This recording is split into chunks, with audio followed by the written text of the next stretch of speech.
su formación profesional, porque no solamente lo van a tocar ahora, lo vamos a ver como parte de básico. Lo básico lo tocamos hoy, lo tocamos en el curso de bioquímica médica. Van profundizando en semiología, profundizan en medicina interna y ni qué decir ya cuando les toca hacer su internado, las gasometrías son pan de cada día. Entonces, ¿qué es el sistema de equilibrio ácido-base? Se define como aquella situación de equilibrio, ya sabemos qué es el término equilibrio, establecido en el balance entre sustancias de carácter ácido y básico que se encuentran en la sangre, como consecuencia de la interacción entre los sistemas respiratorio y metabólico. ¿Por qué respiratorio y por qué metabólico? Lo vamos a analizar en este momento. No nos olvidemos que todo ser vivo es pluricelular y que es netamente aeróbico. Esas son sus grandes características. Ser vivo es tener un sistema abierto, interactuar energía con el entorno, atrae energía del entorno a través de los nutrientes, utiliza el oxígeno, es aeróbico. De ahí, ¿para qué todo esto? Todo eso para nutrir a las células y producir un metabolismo que devuelve al medio dióxido de carbono. Este dióxido de carbono tiene la capacidad, cuando se encuentra en medio acuoso, frente a una enzima anidrasa carbónica, donde la anidrasa carbónica vamos a ver que es una metaloenzima más adelante que necesita del zinc para poder funcionar esta enzima, se me forma ácido carbónico. El dióxido de carbono más el agua, y ustedes dirán, ¿qué agua? No se olviden que somos 60 y 80% de agua. Y hay agua tanto en el líquido intracelular como en el líquido extracelular. Entonces las células, producto de su metabolismo, producto para poder vivir, catabolizan todos esos nutrientes y producto de ese catabolismo desprenden dióxido de carbono. Ese dióxido de carbono que nosotros eliminamos a través de la respiración. Pero ese dióxido de carbono puede encontrarse con el agua y con una enzima que se llama anidrasa carbónica. Solamente así se forma el ácido carbónico. Anidrasa carbónica que depende de zinc, se me forma el ácido carbónico. Ácido carbónico. El ácido carbónico es un ácido débil. Ya hemos dicho que es débil, que tiene constante de acidez, que se ioniza parcialmente, quiere decir que no libera una gran cantidad de protones, pero de todas formas, ese dióxido de carbono me va a dar un ácido débil. Por eso se conoce al dióxido de carbono como ácido volátil. Y como se elimina a través de la respiración un componente respiratorio. Entonces, ¿quién es el componente respiratorio? El dióxido de carbono. ¿Quién es el ácido volátil al cual se habla? El dióxido de carbono. Este dióxido de carbono entonces me va a generar ese ácido carbónico. Se dice que aproximadamente 20.000 milimoles de dióxido de carbono día. No se olviden que somos pluricelulares y cada célula elimina una cantidad de dióxido de carbono.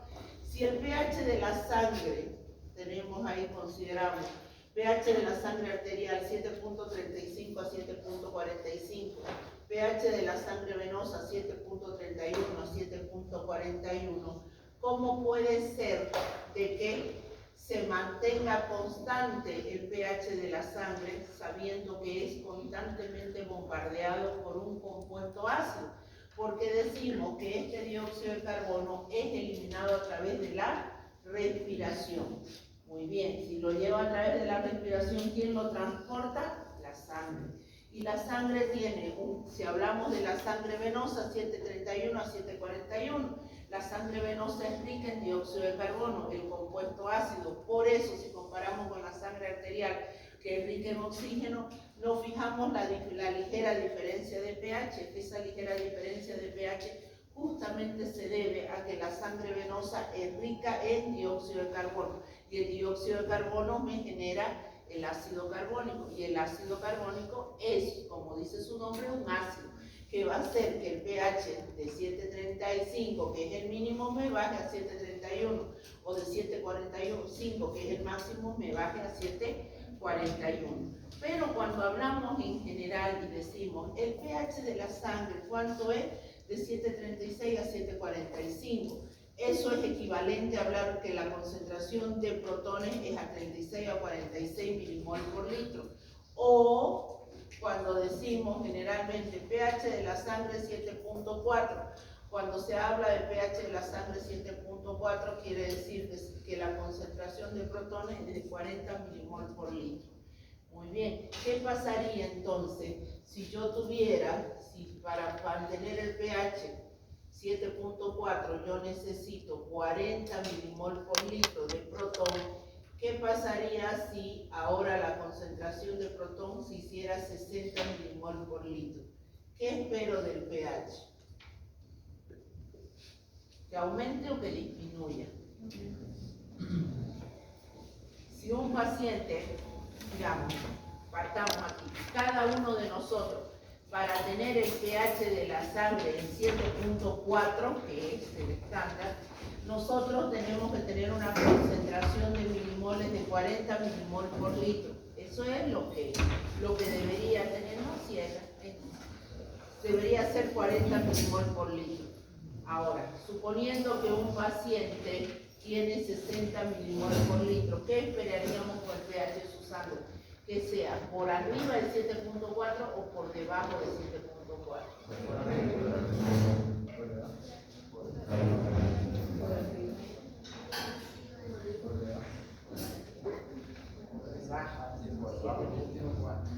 ¿Por qué? No se olviden lo que habíamos estudiado. Aumenta la concentración de protones, disminuye el pH. Entonces el pH disminuye. Si la concentración de protones disminuye, entonces ¿qué pasa con el pH? El pH aumenta.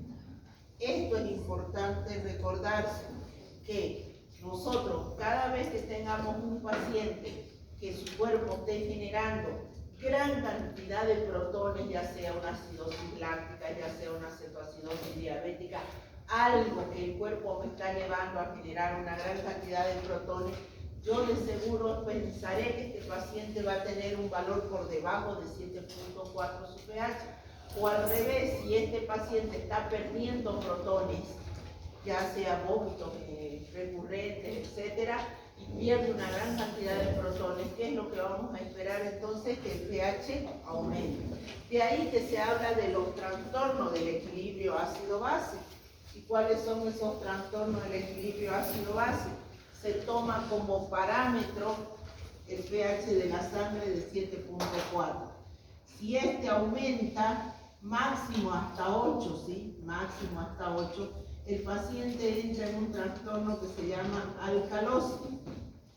Si este valor disminuye hasta 7, mi máximo hasta 7, entra en un trastorno que se llama acidosis. Y estos son los parámetros en los cuales por debajo de esto ya no hay, ni por encima de este valor no existe. Teóricamente esos pacientes ya no son pacientes, ¿sí? Porque se supone que teóricamente no debería haber. Eso es lo que me dice la bibliografía. Que el día de mañana por ahí usted encuentra un paciente en su gasometría 6.9, o encuentra un paciente prácticamente de 8 y la bibliografía le dice que eso es incompatible con la vida, se dan situaciones de ese caso. Pero, mientras tanto, nosotros nos manejamos con esto. Y mucho cuidado, que esto es considerando un paciente. Porque si a mí me dicen compuesto químico con un valor de 7.28, ¿qué diré yo? Que es ácido básico, neutro, ligeramente alcalino, ligeramente ácido, ¿qué? ¿Ácido? Alcalino, ligeramente alcalino. Pero un paciente con 7.28, ¿qué es? Está en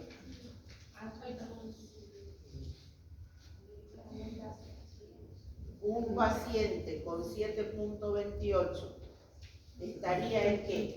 En una acidosis. Entonces, cuidado con esos términos. Una cosa es que me digan compuesto químico de pH 7.12 o 7.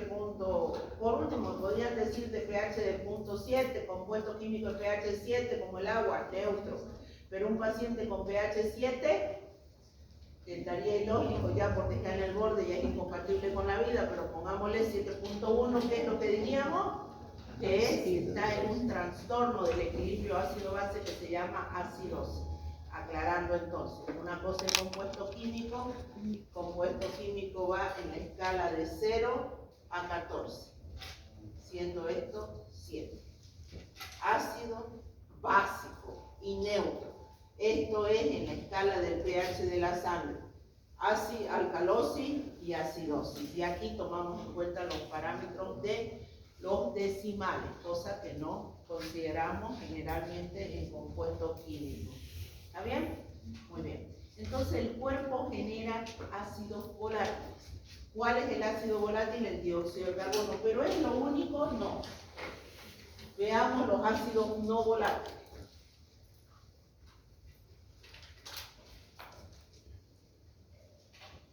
Ácidos no volátiles como cuál. Se dice que el cuerpo genera una gran cantidad de ácidos no volátiles producto del catabolismo de hidratos de carbono, de líquidos y de proteínas y de alimentos ácidos. Por ejemplo, si nosotros consumimos almidón, el almidón tiene como unidad estructural a la glucosa. La glucosa entra a la célula fuente energética primaria de todas nuestras células, entra a las células y sufre una vía que se llama glucólisis. La glucólisis me da como resultado el piruvato. Este piruvato, si sigue un medio anaeróbico, me genera como producto ácido láctico. Este ácido láctico es un ácido débil que me va a generar protones más lactato. Muy bien, ahí uno de los productos ácidos del cuerpo lo genera. ¿Que tiene que estar en un proceso crítico para generar esto? No, esto se genera sí o sí, siempre. Siempre, el ácido láctico es más, se genera en gran cantidad y nosotros lo vemos patente cuando hacemos actividad física intensa a nivel muscular. A nivel muscular, esa macurca de que se habla no es más que acumulación de ácido láctico en músculo y se va a través del famoso ciclo de Coli, que lo vamos a ver, que no hace falta estarse bañando con jaboncito de lavar ropa, que no hace falta algo especial, no. Este ácido láctico se va a ir simplemente por el ciclo de Coli. Muy bien, esto se da proteína. Las proteínas están conformadas por aminoácidos. Cuando yo hablo de ciertas proteínas, como las proteínas de la clara de huevo, hay aminoácidos que se llaman azufrados. Esos aminoácidos azufrados, por ejemplo, cisteína y metionina, se caracterizan por tener azufre en su estructura. Y este azufre me va a dar lugar a que se me forme sulfuro de hidrógeno en forma de gas o ácido sulfídrico en medio acuoso. Ácido sulfídrico, ¿qué es lo que me va a generar entonces? Me va a generar protones, 2 protones, y me va a generar sulfuro. Nuevamente, ¿qué estoy generando? Protones. Por el consumo y el catabolismo de un alimento común como es la clara de huevo. Y no solamente clara de huevo, carne, las carnes también contienen aminoácidos azufrados y que me pueden liberar ya sea bajo la forma no solamente de azufre, sino como sulfato más protones. Y ahí está otro sistema de liberación. Los lípidos. Los lípidos están conformados por ácidos grasos, no todos. Ya vamos a ver algunos. Pero estos sufren un proceso de beta oxidación y me van a generar acetilcoenzima A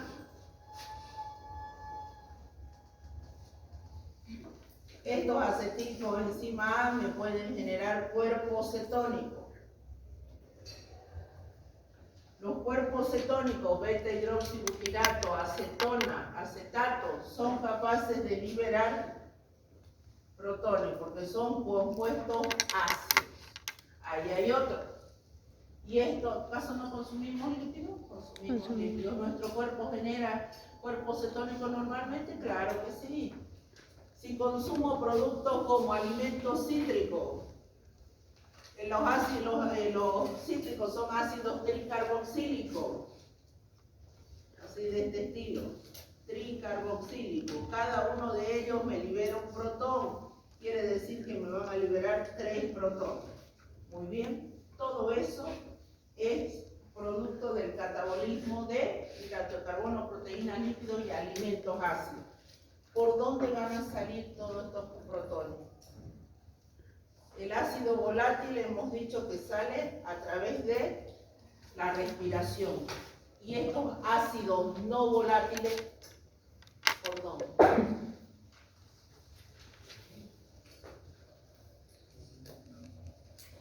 Estos son ácidos no volátiles. ¿Cuáles son las fuentes generadoras de ácidos no volátiles? Catabolismo de hidrato de carbono, catabolismo de proteínas, catabolismo de lípidos, catabolismo de compuestos ácidos. Ahí le estoy dando 4. ¿Por dónde se van a liberar estos? A través de la orina. Sí o sí. Jamás pensemos que los protones, que los ácidos no volátiles, estos se van a través de la respiración. Jamás. Porque pensar que los protones se van a través de la respiración, imagínense ustedes en estas épocas de alta humedad, si nosotros en un ambiente estuviéramos encerrados y se empieza a eliminar, y si nosotros tenemos esa idea de decir los protones se eliminan a través de la respiración, tendríamos un medio ácido y nuestra piel pagaría las consecuencias. ¿Se imaginan un medio ácido? ¿Han visto la humedad que han habido todos estos anteriores días? Que las paredes manaban agua, los pisos manaban agua, y que nosotros estemos respirando protones. ¿Se imaginan lo que sería eso? Todo el piso ácido, las paredes ácidas. Entonces no es lógico. Y es verdad, no es así. ¿Cómo se eliminan los protones? A través de la orina. Entonces, ácidos volátiles como el dióxido de carbono,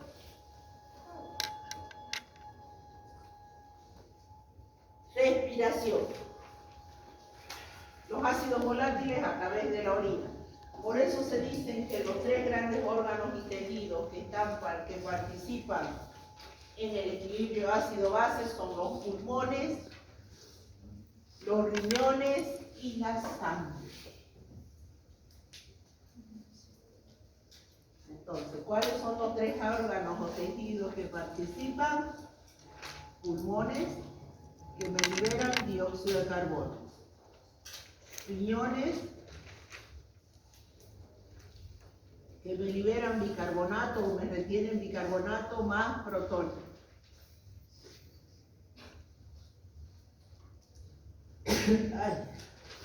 Y la sangre, gases y dióxido de carbono.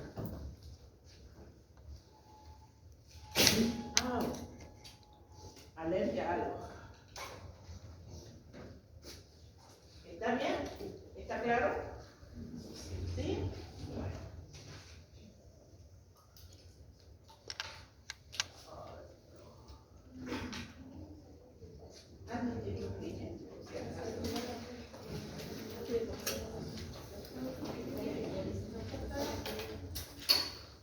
Un pedazo de papel higiénico. Yo tengo dos. Por favor.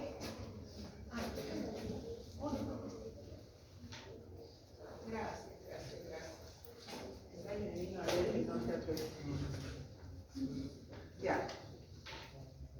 Entonces, hay que tener en cuenta esto. ¿Por qué? Y si nuestro cuerpo es constantemente bombardeado por compuestos ácidos y por compuestos básicos, que aquí generalmente la mayor preponderancia son los compuestos ácidos, viene la pregunta del millón. ¿Cómo hace nuestro cuerpo para que el pH de la sangre se mantenga en 7.4? ¿Qué dicen ustedes? ¿Qué han escuchado? ¿Qué han visto? ¿Qué han leído? ¿Qué hace nuestro cuerpo para que el pH de la sangre se mantenga en 7.4? Si constantemente está bombardeado por compuestos ácidos y por compuestos ácidos volátiles y ácidos no volátiles. ¿Qué han leído? ¿Han leído algo de eso?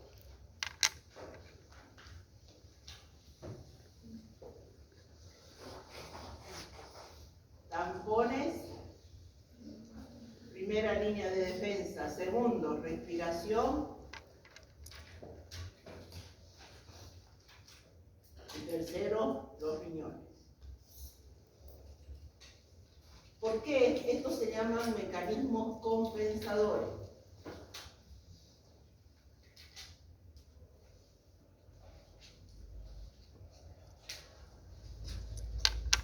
Se llaman mecanismos compensadores. Y va en ese orden.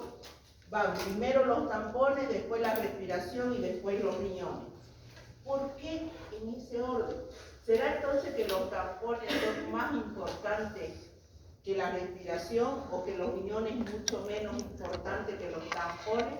La respuesta no está en eso. La respuesta está en que los tampones actúan de manera inmediata. La respiración actúa en 1 o 2 horas. No me voy a pelear con ninguna bibliografía. Alguna bibliografía dice que tarda media hora, otros que tardan 3, 5 horas, pero pongámosle un promedio de 1 a 2 horas. Y los riñones de 16 a 18 horas. Y hay uno, para que me agarre cualquier otra bibliografía, que dice el intercambio iónico, ponen un cuarto. Intercambio iónico. Sin embargo, nosotros el intercambio iónico lo vamos a ver mezclado en la respiración y los riñones. ¿Está claro? Entonces, ¿qué hace que nuestro cuerpo me permita que el equilibrio se mantenga, el equilibrio ácido-base se mantenga en 7.4?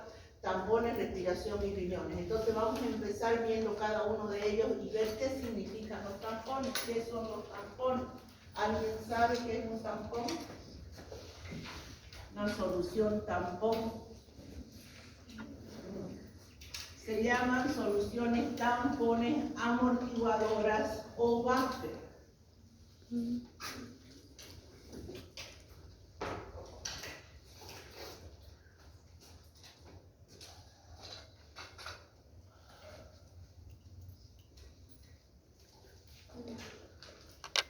Soluciones tampones amortiguadoras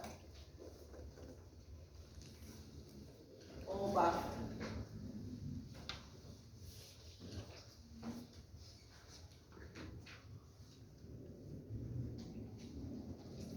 Toda solución tampón está conformada por un ácido débil. Fíjense que en su libro yo les voy a dar lo básico, lo que ustedes necesitan saber. En el libro me habla de neutralizaciones de ácido, base, etc. De eso no se preocupen, eso no hace falta. Lo básico lo vamos a ver ahora, lo que ustedes sí necesitan manejar.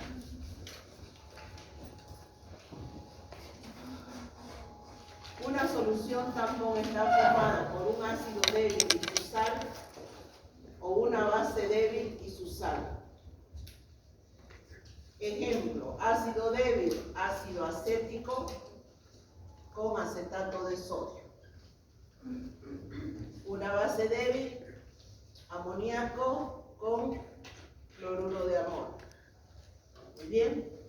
¿Qué es lo que hacen las soluciones tampones? ¿Qué capacidad tienen? ¿Qué es? Una solución tampón tiene la capacidad de amortiguar cambios bruscos de pH. Por ejemplo, primero voy a explicar lo que no es un tampón, cosa de que usted lo entienda mejor. Veamos lo que no es un tampón, para entender lo que sí es tampón. El agua. Jamás se nos vaya a ocurrir a nosotros decir que las moléculas de agua son soluciones tampones. Si fuera así, jamás nosotros sufriríamos de un trastorno del equilibrio ácido-base. Por ejemplo, agua. El agua bien sabemos que se ioniza y me da protones más oxidrina. Si a esta molécula de agua yo le agrego, ¿cuál es el pH del agua? 100. pH inicial 100. Si yo a esa molécula de agua le agrego un ácido fuerte como un ácido clorhídrico concentrado, un ml, ¿qué esperaré con este pH? ¿Que aumente o que disminuya? El pH es 100, originalmente del agua. Agarro una pequeña cantidad de ácido clorhídrico y le agrego. ¿Qué voy a esperar? Que el pH se haga más ácido, menos ácido, ¿qué? Más ácido. Tan ácido se puede hacer que me llegue a 0. Le agrego ácido clorhídrico concentrado al agua y el pH se desciende hasta 0. Muy bien, ¿eso es verdad? ¿Eso ocurre? Seguro que puede ocurrir. Seguro que ocurre. Vamos a hacer lo mismo ahora con una base. Ahora yo tengo aquí otra vez agua, protón más oxidrilo. Ahora le voy a agregar una base, oxidrilo. Otra vez concentrado 1 ml. El pH inicial era 7. ¿Qué esperaré ahora que se haga? ¿Por debajo de 7 o por arriba de 7? Por arriba de 7. Es tan básico que me puede llegar a 14. Me llegó a pH a 14. Amortizó algo el agua cuando le agrego un ácido y le agrego una base. No. Entonces el agua no es tampón. Jamás se nos ocurra decir que nuestro cuerpo, al tener 60-80% de agua, estas moléculas de agua actúan como tampón. No, eso seguro que no es su función. Vamos entonces a ver qué es lo que corresponde a una solución tampón. Ácido acético, acetato de sodio.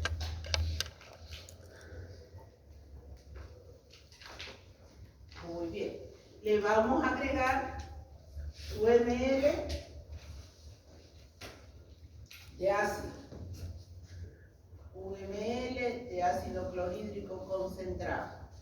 El pH inicial, créanme que esto sí es aproximadamente 4.5 es el pH inicial de esta solución, créanme. Nosotros hacemos los cálculos en la carrera de bioquímica. Acá no vamos a hacer cálculos. Entonces esta solución tampón tiene un pH inicial de 4.5.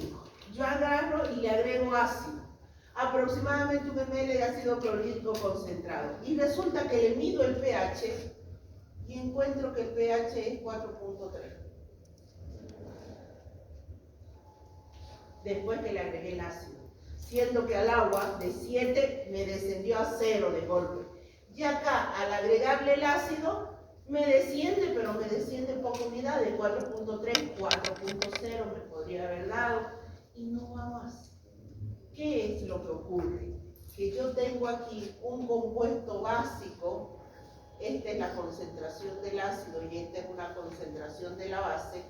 Tengo un compuesto básico que es el acetato, que neutraliza, que al momento que cae el protón lo abraza y me forma un ácido acético. Ah, usted dice, pero me está formando un compuesto ácido. Sí, pero me está formando un compuesto ácido débil. Eso es lo que hace que el pH descienda acá. Desciende, pero desciende ligeramente. No desciende como en el caso del agua, de 7 a 0. En este caso yo tengo quien me atrape, que me va a atrapar los protones en la parte básica. Vamos al revés ahora. Vamos a poner una base. ¿Quién va a neutralizar ahora la parte básica? ¿Ah? ¿Quién creen que lo va a neutralizar? Yo le agrego 1 ml de hidróxido de sodio concentrado. Va a ser la parte ácida. La parte ácida, vale decir, el ácido acético lo va a atrapar al oxidrilo, me va a formar acetato, una base más agua. Entonces, ¿qué va a pasar con el pH? Si acá el pH inicial era 4.5, de seguro de que después que le agregue una base pueda que se haga aproximadamente a 5. pero no se me fue a 14, como en el caso del anterior. Entonces, las soluciones tampones tienen la capacidad de neutralizar ácidos y de neutralizar bases, porque como parte de su compuesto está un ácido débil y una base conjugada o una sal de ese ácido débil. Eso me puede llevar. O puede ser, fíjense al revés, una base débil o su ácido conjugado, o una base débil y la sal de esa base débil. Entonces, esa es la capacidad. Ahora, así suena maravilloso, ¿no? Y en nuestro cuerpo hay este tipo de soluciones, sí, este es inorgánico. Ahorita vamos a poner las soluciones tampones que forman parte de la materia viva. Bajo esta premisa, y esta es la práctica número 3, la de soluciones tampones, que van a ver que eso actúa inmediato, que no tarda horas ni nada, apenas se le agrega la gota de ácido, automáticamente la solución tampón lo neutraliza y no hay cambio brusco de pH. Así suena bonito, así uno dice qué belleza, es decir, entonces el cuerpo jamás sufriría trastorno del equilibrio ácido-base. Sin embargo, esto es muy lejos de la verdad, porque nuestro cuerpo entra en un desequilibrio de acidosis y alcalosis, pero ustedes me dirán, ¿y por qué? Si hasta ahora suena bonito que las soluciones tampones todas tienen la capacidad de neutralizar ácido y neutralizar base. El hecho está en que su nombre, como dice, soluciones tampones, amortiguadoras o buffer, funcionan como los amortiguadores de un auto, así tal cual. Usted, si decide llevar en su auto 10 bolsas de cemento, 20 bolsas de cemento, ¿qué le pasa a los amortiguadores? Se rompen. El auto se asienta y no va a arrancar porque esos amortiguadores se rompieron. Entonces, estas soluciones tampones se rompen, se van a romper de tal manera que ya no sirven. Una vez rotas las soluciones tampones no sirven. Entonces nuestro cuerpo espera que sus soluciones tampones se rompan, no. Paralelamente que está trabajando los tampones intra y extracelular, la parte respiratoria está trabajando, hipoventilando o hiperventilando según las necesidades, según la necesidad de liberar de dióxido de carbono o retener dióxido de carbono. Los riñones están trabajando, ya sea liberando protones o reteniendo protones, o liberando bicarbonato o absorbiendo bicarbonato. Y eso lo hacen a medida que los tampones son de acción inmediata. La respiración lo toma, está tomándose horas en hacer, y ni qué decir, lo renal demora 12, 16 horas en tratar de restablecer el equilibrio ácido-base dentro del cuerpo. Pero los tampones no es que se rompen en nuestro cuerpo. Antes de que se rompan están los otros sistemas compensadores, pero son capaces de romperse. ¿Sí? ¿Qué dicen los químicos? ¿Cómo yo saber que una solución tampón se rompió? Que eso es lo que ustedes van a hacer en la práctica. ¿Cómo saber? Generalmente dicen del pH inicial, más o menos le voy a poner yo 2 unidades. Los físico-químicos hablan de 1 unidad. Quiere decir, por ejemplo, que si de acá el pH inicial era 4.5 y este pH desciende hasta 1.5, por ejemplo, ya yo digo que el tampón se rompió. Suponiendo que al agregarle el ácido me haya salido pH 1.5, no era 0, pero me descendió 2 unidades, más de 2 unidades por debajo del inicial. ¿Qué quiere decir? Que la solución tampón se rompió. Aquí, si el pH inicial era 4.5 y aumenta a 7, por ejemplo, a 6.5, ya el tampón se rompió. Con este valor se rompió. Yo digo ya perdió su capacidad de tamponamiento. Entonces, ¿qué es lo que hay que hacer? Ya se desecha, pero en nuestro cuerpo no sucede eso. No tiene por qué suceder eso. ¿Está bien? ¿Estamos de acuerdo? Muy bien. Veamos cuáles son los tampones que forman parte de la materia viva.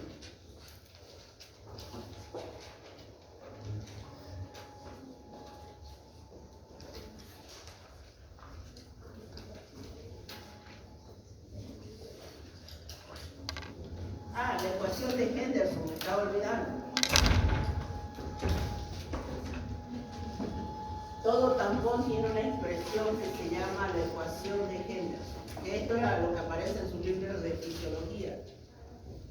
Henderson, Hasselbalch.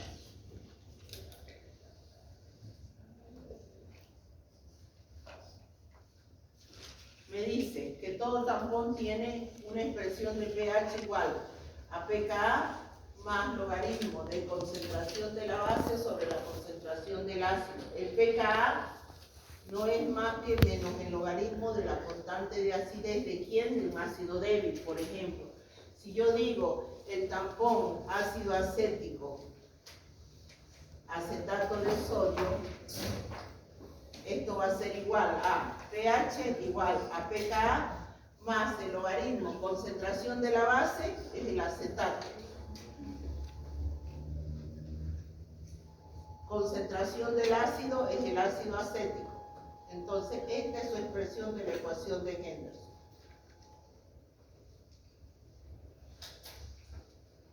Y esa es la expresión que aparece en su libro. En su libro de fisiología aparecen ese tipo de expresiones. Muy bien, veamos entonces los tampones que forman parte de la materia viva. Tenemos tampones, el famoso tampón bicarbonato, dióxido de carbono sobre bicarbonato o bicarbonato sobre dióxido de carbono. Esperen un ratito que vamos a abrir este marcador, que no dura nada los azules.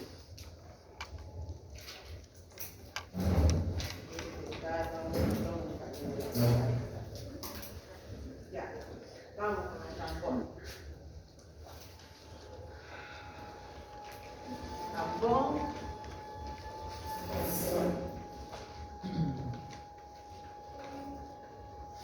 compuesto ácido, la base y la acción. ¿Sobre dónde? Uno de los tampones más importantes que tenemos es el dióxido de carbono, ácido o el bicarbonato. La parte ácida, dióxido de carbono más ácido o ácido carbónico, con la parte básica, el bicarbonato. Esto es extracelular.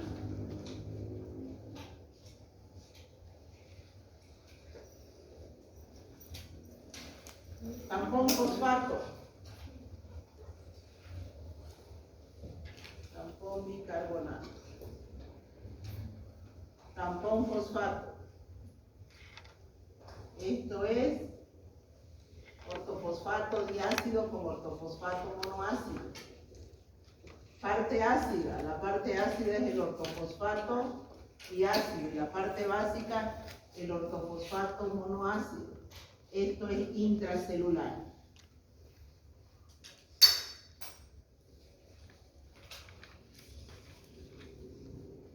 Otro de los tampones de importancia bioquímica de tipo intracelular, las proteínas, donde tenemos la proteína protonada y la proteína desprotonada. La parte ácida, la proteína protonada, y la parte básica, la proteína desprotonada. Esto es también intracelular. Otro tampón, la hemoglobina oxigenada y desoxigenada. La hemoglobina, nosotros decíamos, función de la hemoglobina, transportar oxígeno. Vamos a ver que la hemoglobina también tiene una función de tampón. Entonces la tenemos la parte básica, que puede ser así, oxigenada o desoxigenada, y la parte ácida y la parte básica. ¿Dónde se encuentran estos? En los eritrocitos.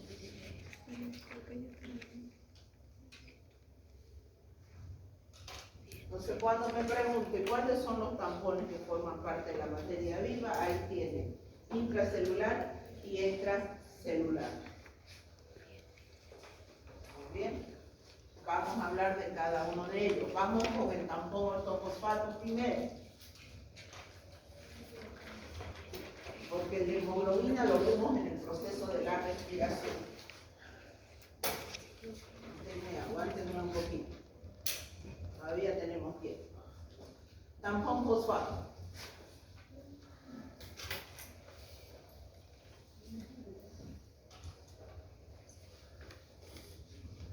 Muy bien. Esto que voy a anotar en la pizarra no es más que la reacción reacción de ionización del tampón fosfato, que tiene la particularidad de que sí existe y que no podemos obviar. El tampón, no el tampón, en realidad el grupo ortofosfórico tiene la capacidad, al ser un ácido débil, de formar ortofosfato diácido, primera, producto de su protonación, con una constante A1. A su vez, el ortofosfato diácido sigue reaccionando con el agua y me libera ortofosfato monoácido, liberando protones. Esto responde a una segunda constante de equilibrio. La tercera es cuando el ortofosfato monoácido sigue reaccionando el medio acuoso y me libera ortofosfato con la tercera protonación. Esto responde a una constante de acidez 3.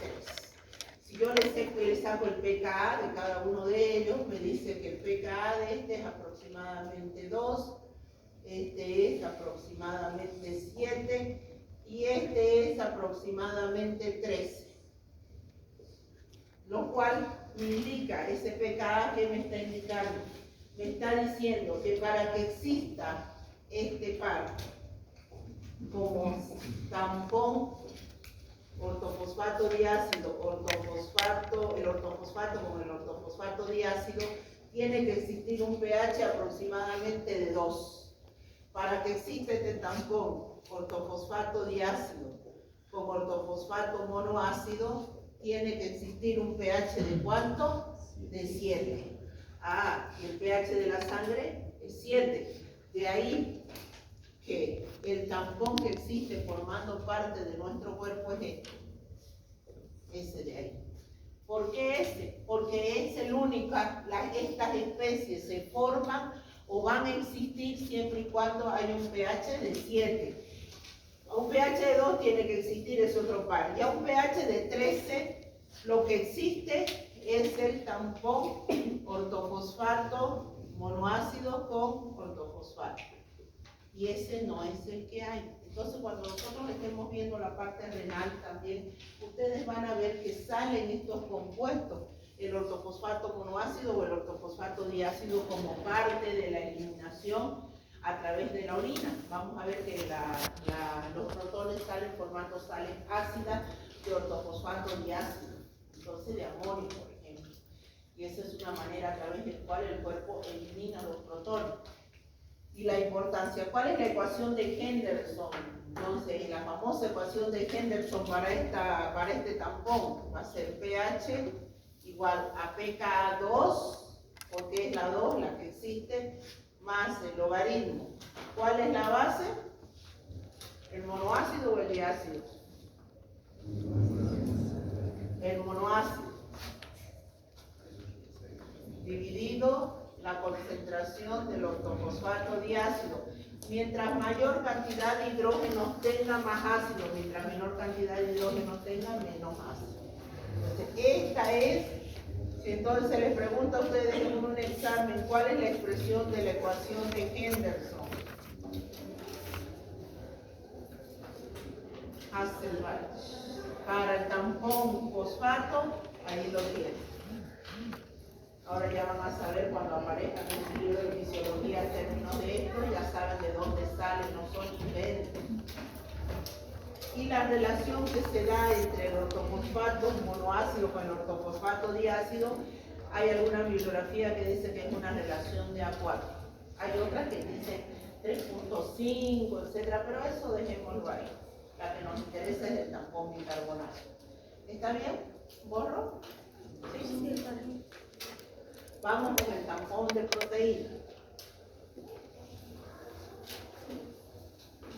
Ahí solamente vamos a hablar de algo muy particular, que es lo que nos interesa.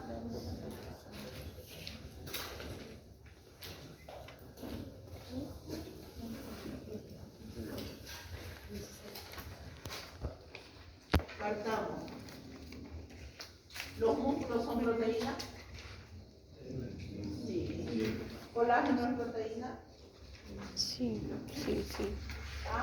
Sí. Músculos, colágenos, testones, son estructuras proteicas, Los anticuerpos son estructura proteica. La albúmina relacionada con la presión coloidosmótica es una estructura proteica.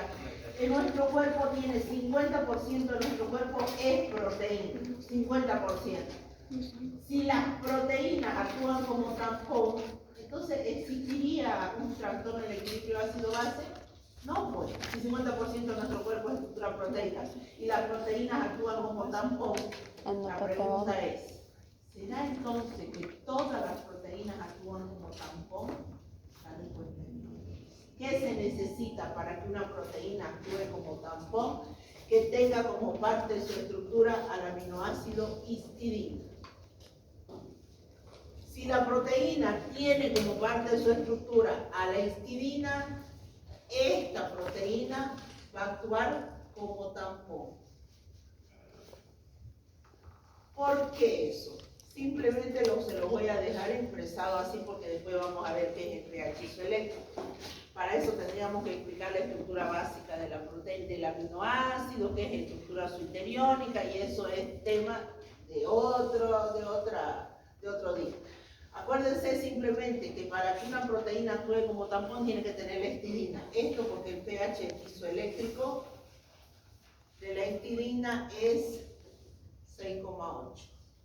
Quiere decir que para que la histidina tenga la capacidad de actuar como tampón o pueda actuar como tampón, su pH, para que se exprese, dice, en una forma que se llama suiterión, como ácido, como base, lo cual le va a permitir actuar como tampón, necesita un pH de 6,8. Si es 6,8 es muy próximo al pH de la sangre, 7,4. Entonces, toda aquella proteína que tiene a la histidina presente, de seguro que va a ser capaz de actuar como solución tampón. Nada más nos interesa. ¿Está bien? Vamos con la... y bueno, ¿cómo sería su expresión si hablamos de una ecuación de Henderson? La ecuación de Henderson sería pH igual a un pKa, dependiendo de quién estamos hablando, logaritmo de la concentración de la base, la proteína desprotonada, con la proteína protonada. Muy bien, esa es la expresión de la ecuación de Henderson. Vamos con el tampón bicarbonato, el de mayor importancia.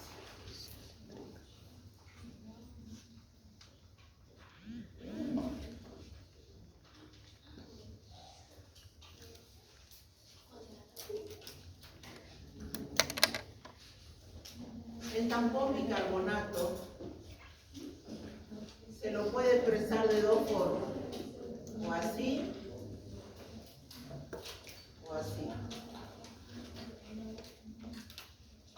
Ahora, si alguien me dice, que también a veces preguntan, ¿y si esto viene primero aquí y después viene el otro? ¿Es lo mismo? Es lo mismo, es lo mismo. ¿Está bien? ¿Estoy siendo clara? Es lo mismo. O al revés, o este viene acá primero y este otro, es lo mismo. No hay algunos autores que les gusta ponerlo así, hay otros autores que lo colocan así, pero mientras estén los dos compuestos juntos, se llama tampón bicarbonato. ¿Cuál va a ser la expresión de la ecuación de Henderson entonces de este tampón? Es pH igual a pKa más el logaritmo. Concentración de la base es bicarbonato y concentración del ácido es el dióxido de carbono. Bien, esta es la expresión de la ecuación de Henderson. A la concentración de bicarbonato se lo conoce como componente metabólico.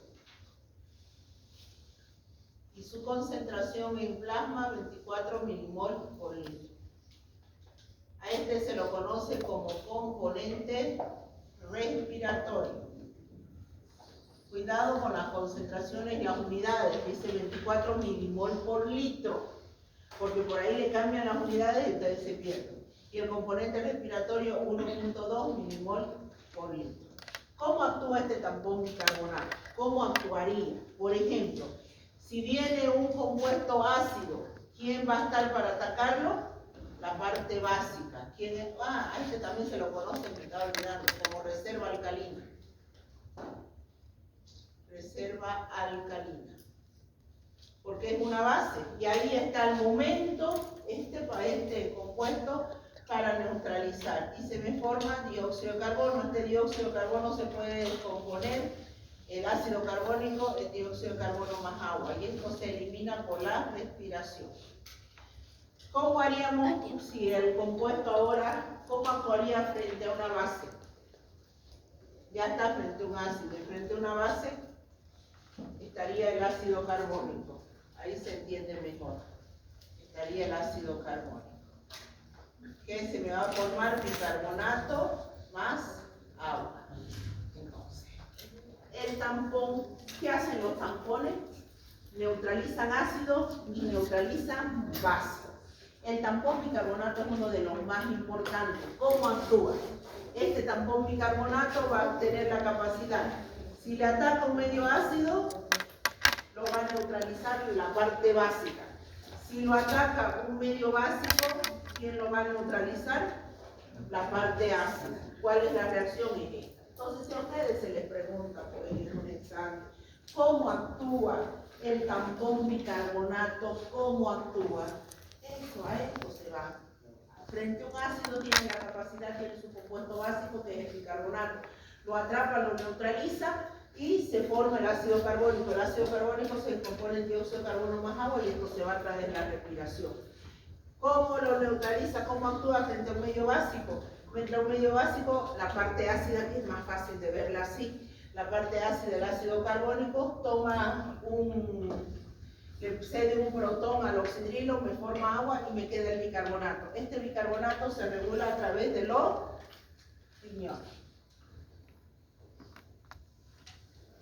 Este dióxido de carbono a través de la respiración. Por eso era que en la definición de equilibrio ácido-base se hablaba de una regulación entre que era lo que era la parte metabólica y la parte respiratoria. ¿Está claro entonces hasta ahí? Veamos cómo hacen para mantener el pH en 7.4. Fíjense que esas son las concentraciones que tienen que existir. Créanme, ya ustedes en casa lo hacen con su calculadora. El pKa, esto es pH igual, esto es 6.1. Busquen si quieren ustedes en internet la constante de acidez del ácido carbónico. Tomen una de ellas y van a ver que aproximadamente les da 6.1. Si nosotros sacamos el logaritmo, esto de acá arriba es 24 y lo de abajo es 1.2, todo esto, finalmente, ahí no tengo los cálculos, pH es igual a 6.1 más esto me da 1.3, más 1.3, el pH me da 7.4. Lo cual me está diciendo lo siguiente, que mientras mi cuerpo mantenga la concentración de bicarbonato en 24, la concentración de dióxido de carbono en 1.2 milimol por litro, el pH de la sangre va a estar en 74. Pero es que eso siempre es así. No siempre es así. Vamos a ver que existe una relación entre el dióxido de carbono y el bicarbonato de 20. Y esa relación es la que tenemos que ver de mantenerla para que no exista trastorno del equilibrio ácido-base.